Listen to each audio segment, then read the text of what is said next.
Se você quer se comunicar em inglês de maneira fluente e entender tudo o que os nativos te falam, então você precisa parar de tentar entender o inglês de maneira literal. No vídeo de hoje, eu vou te mostrar como atingir esse nível em 3 passos simples. Se você gostou da ideia, já deixa o like no vídeo e fica até o final, porque todos os passos são importantes, principalmente o último. Eu não sei se você notou, mas a gramática da língua inglesa tem regras de funcionamento muito diferentes das regras da língua portuguesa. Vou te dar um exemplo de uma frase aqui que o editor separou pra gente, né? O editor nesse caso é eu. I need to figure out this problem before it is too late. Se a gente for tentar entender o significado dessa frase palavra por palavra, não vai fazer sentido nenhum se a gente tentar decifrar ela literalmente. Porque eu, need, preciso, to, para, figure, figura, out, fora, this, esse, problem, problema, before, antes, it, isso, is, é, to, também, late. Então, se a gente juntar tudo, fica eu preciso para, figura, fora, esse problema, antes, isso é muito tarde. É de mais tarde, né? Então, isso foi só para ilustrar como no inglês várias frases, várias expressões não se traduz literalmente para o português porque não faz sentido nenhum. Nessa frase em específico, um dos motivos pelo qual não dá para traduzir literalmente é o phrasal verb figure out. Um phrasal verb, ele é formado por 2 palavras, geralmente um verbo e uma preposição. E essas palavras separadamente, elas têm significados distintos, né? No caso, figure é figura, out é fora. Literalmente, de maneira separada, elas não fazem sentido, mas juntas elas se tornam esse phrasal verb, que significa descobrir algo, né? Então, toda vez que a gente fala, não toda vez, né? Mas muitas vezes, quando a gente fala, se refere a descobrir algo em inglês, a gente usa esse phrasal verb figure out. Outro motivo pelo qual não dá para traduzir essa frase literalmente para o português é o uso do it. Esse uso do it, né? Muitos alunos meus me perguntam também, né? Por que tem tanto it na língua inglesa, né? Até mesmo quando parece que não encaixa, né? A gente aprendeu que it significa isso, né? Lembra daquele filme lá, It, a coisa? Não tem nada a ver com o que eu falei, deve ser difícil, esquece. It significa isto. Mas o it, ele também é um pronome. Ou seja, é uma palavra que se refere a um sujeito, como se fosse ele, ela, etc, né? E no inglês, por incrível que pareça, eu vou falar uma coisa muito maluca aqui. No inglês, toda frase precisa de um sujeito. E quando não se encaixa em ele, ela, nós, eles, a gente usa o it. É por isso que tem tanto it na língua inglesa. Tá vendo como o inglês é muito diferente da língua portuguesa?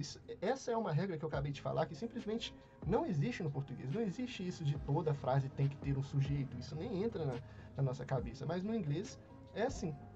Então, no exemplo dessa frase, nesse exemplo da frase, o it ele está sendo usado para introduzir uma ideia geral, o fato de que já será tarde demais. Então, it, ele está se referindo ao fato de que será tarde demais. Doideira, né? Tá vendo como é diferente? É por isso que a tradução literal, muitas vezes, nos deixa na mão. Por isso que esse processo que a gente faz de querer sempre tentar entender as frases e expressões em inglês, traduzindo para o nosso idioma de maneira literal, não funciona. E o que é pensar em inglês? Pensar em inglês é você ouvir essa frase que eu te falei e simplesmente, num estalo, você já entende o que significa. Não existe uma ponte de tipo, você ouviu a frase, aí você traduz palavrinha por palavrinha, expressão por expressão, lembra lá da regra gramática, que toda frase tem que ter um sujeito, e aí você chega no significado, né? Não dá para ser assim, né? Na vida real, quando a gente está se comunicando, o processo é muito mais rápido, né? E quando você pensa em inglês, rapidamente já vem o significado na sua cabeça, né? Você ouve bed e você não pensa em cama, você já vem essa imagem aqui na sua cabeça, não tá entendendo o que eu tô querendo dizer? E apesar disso parecer difícil ou até mesmo impossível, né? Já vi gente falando que não tem como pensar em inglês, né? É totalmente possível sim. Não só possível, como é necessário para você falar de maneira fluente. E a primeira dica que eu tenho para você, o primeiro passo para você pensar em inglês, desenvolver esse pensamento em inglês, é você consumir bastante conteúdo no idioma. Isso quer dizer vídeos Isso quer dizer leitura de livros, qualquer tipo de texto, né? Qualquer tipo de material autêntico que te exponha a linguagem, já vai incentivar o seu cérebro a pensar no idioma. Pensa comigo, o seu cérebro, ele já é, digamos assim, feito para aprender novos idiomas, né? É por isso que você, mesmo sendo um bebezinho e ninguém te dando uma aula de gramática sobre como a língua portuguesa funcionava, mesmo assim, você foi pegando os padrões aqui e ali, pelo jeito que seus pais falavam com você e outras pessoas, e aí você conseguiu se comunicar eventualmente, né? Você precisa repetir esse processo agora adulto também, né? Você precisa consumir um monte de conteúdo, ouvir bastante inglês, porque o seu cérebro naturalmente ele vai entender os padrões do idioma e naturalmente essa parada aí de toda frase precisa de um sujeito, naturalmente já vai entrar na sua cabeça. Isso é algo que entra na minha cabeça automaticamente. Quando eu tô falando inglês, naturalmente eu já uso esse it, né? Quando eu tô lendo um texto e eu vejo esse it em lugares que parecem inapropriados, né? Eu já entendo o que é, sabe? Porque eu já tô acostumado com o idioma. Porque o cérebro, ele é uma máquina, digamos assim, de aprender linguagens. Você só precisa alimentar essa máquina com o máximo de amostras possível, né? E, é claro, tem um jeito certo de fazer isso. Existe um poliglota muito famoso chamado Stephen Krashen, e ele criou uma hipótese chamada de input compreensível, que basicamente é, para você consumir conteúdo de uma maneira produtiva, você precisa de assistir vídeos ou ler, né, textos, né, consumir conteúdos que estejam um pouquinho acima do seu nível atual. Ou seja, se você simplesmente ligar um rádio em inglês aí aleatório, né, assistir uma série aleatória em inglês e você está no nível básico, não vai funcionar, né? Não é assim que funciona a questão do input. Você precisa se imergir no idioma aos poucos, né, com conteúdos que estão um pouco acima do seu nível, porque aí vai te desafiar a ir puxando, né, para fora ali da sua zona de conforto e devagarzinho a sua compreensão, o seu inglês vai ficando melhor. Agora, se você não sabe nada, absolutamente nada, eu tenho um material excelente para você. É uma biblioteca de áudios. Eu posso te dar esse material gratuito. Só me chamar no WhatsApp, o número vai estar no primeiro comentário desse vídeo. E essa biblioteca de áudios é perfeita para iniciante. Eu também fiz um vídeo explicando sobre como estudar com ela. Quando você não sabe de nada, nada mesmo, você precisa fazer um estudo de texto linha a linha até você construir um vocabulário suficiente para conseguir consumir conteúdos do YouTube, da Netflix. E aí, meu amigo, quando você chega nesse nível, fica gostoso demais. É quando você chega no nível em que a sua rotina de estudos em inglês consiste em abrir a Netflix. Olha que delícia, né? Eu cheguei nesse nível depois de uns 6 meses de estudos e cara, depois dali tudo flui, porque, pô, você só precisa ligar a desgrama da Netflix, sabe? Tipo, e aprender umas palavrinhas novas todos os dias que você vai evoluir muito rápido, né? Mas você precisa ter persistência e consistência nesses primeiros meses, né? Se você não sabe nada de inglês, para seguir esse método de estudo de texto passo a passo, porque aí eu te garanto que você vai chegar no nível que você vai conseguir sim consumir conteúdos mais complexos em inglês. Então, resumindo, imersão é muito importante. Grava essa frase na sua cabeça aqui, ó. Quanto melhor você ouve, melhor você fala. Quanto mais você entende inglês, melhor você se expressa em inglês.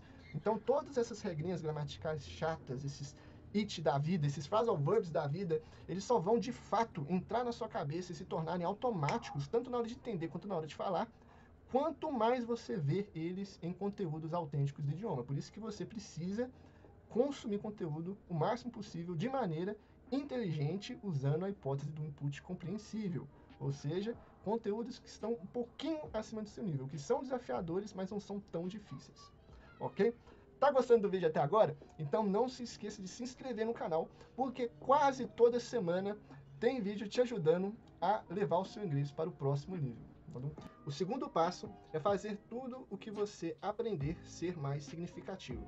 Por exemplo, você já teve uma experiência de aprender a palavra nova e, tipo assim, 2 horas depois você esquecer? Ou na próxima aula de inglês você ter que revisar aquilo e você não lembrar de mais nada? Isso é algo muito comum, é um processo natural do cérebro eliminar informações que ele não considera importante, né? Basicamente, eu não sou nenhum neurocientista aqui, não sou nenhum Wesley Delanogari, né? Mas eu ouvi falar aí que existe 2 tipos de memória, né? A memória de longo prazo e a memória de curto prazo. E quando você aprende algo que o seu cérebro não considera importante, essa memória que estava no curto prazo não vai para o longo prazo, né? Tudo que você aprende fica nessa primeira memória. E se o seu cérebro considerar algo importante, ela vai para essa segunda etapa, esse segundo patamar, né? É quando a informação realmente fixa na sua mente, você nunca mais esquece. Como, por exemplo, como você aprendeu a andar de bicicleta, né? Ou as palavras que você sabe em português mesmo, né?